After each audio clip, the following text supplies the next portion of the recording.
Bulaga! Andyan ka pa ba?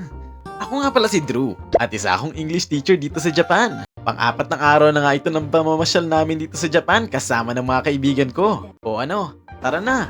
Libot tayo sa Osaka. Una nga namin pupuntahan itong Shitennoji at para mabilis tayo makarating, mag-taxi na tayo. Nakatapat nga pala sa Obonyasumi ang ating punta dito, kaya napakaraming tao. Ang Obonyasumi nga pala ay isang Buddhist tradition kung saan umuuwi sila at nagbibigay pugay sa kanilang mga ancestors. Ito nga pala ang Shitennoji Temple at itinatag ito noong 593 AD sa pangunguna ni Prinsipe Shotoku. Grabe, ang tanda na rin pala ng place na to. Kaya ano pang hinihintay nyo? Picture na tayo?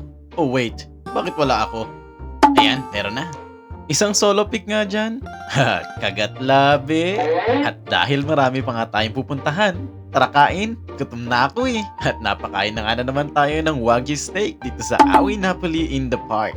At pinanood na nga namin itong si Kuya. Feel na feel? Ano kaya to? Hindi ko alam eh. Comment nyo naman. Pumasok na nga kami dito sa Tennoji Park dito sa Osaka. Grabe, ang daming magagandang ibon. Iba-ibang klase. At meron nga rin pala sila ditong sun bear. Kaya lang medyo payat itong wolf na to, no? Pati na rin tong tiger. Payat din. Ito ring lion. Medyo payat. Kung pagpayat lang din naman pala ang pag-uusapan, mangangayayat ka talaga kung maraming buhaya sa bansa nyo. Ay este, bulate sa tiyan mo. Ang sarap nilang ipakain dito sa pagong na to. Ang haba ng liig.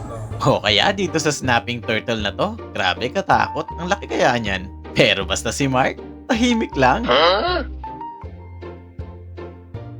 Next destination na nga tayo. At yan ang Umeda Sky Building.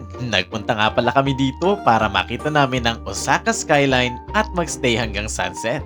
Grabe, 140 meters ba naman? 1,500 yen nga pala per person ang pasok dito. Pero sulit naman sa ganda ng view.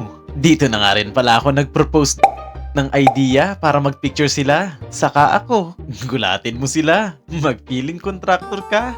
Ayan, nagulat na nga. Bumalik na nga pala kami dito sa Dotonbori para kumain ng Juen Pan. Wait, nakita nyo ba yun? Artista na yan. Pumila na nga kami dito sa Maido Wagyu Yakiniku. Sobrang daming tao. Ang sarap nga ng pagkain, kaya lang parang minamadali kami dahil sobrang daming nakapila. Medyo masikip nga rin yung pwesto, kaya ang review ko dyan, ganito lang, 61. O paano ba yan? Hanggang dito na lang. Abangan nyo yung day 5 ha. See you!